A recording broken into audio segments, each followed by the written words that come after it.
इंताही press club building वठी थी वई तॾहिं साईं अहमद शाह जो ज़बरदस्त किरदारु हो। रजिस्टर काउंसिल में मां कॾहिं उते ॾिठो त बाबा ही हिन जेका फीस हूंदी मुक़ररु थिए उन जमा कराईंदा। मूंखे अॼु हिकिड़ी स्टेज मिली आहे उन सां आउं अदना हिकिड़ो साहब जे तालिबे इल्म जे नाते ऐं साहबी दोस्तनि खे नंढड़ी गुज़ारिश कंदुसि त असांजो प्लेटफॉर्म जेको साफ़ जो आहे उहो असांजो आहे पंहिंजी अख़बार ऐं उहा TV चैनल।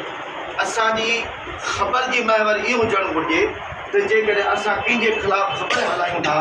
असां कंहिं सबब जे करे ख़बर हलायूं था त उनजो मौक़ुफ़ असां किताबु आहे उन किताब खे पढ़णु घुरिजे त उन सहाफ़त जा वर्ड्स लिखियल आहिनि त असीं सहाफ़त कीअं करे सघूं। उनजो धूड़ थी वञे पटको पोइ वरी पिया भले माफ़ी वठूंसि, पर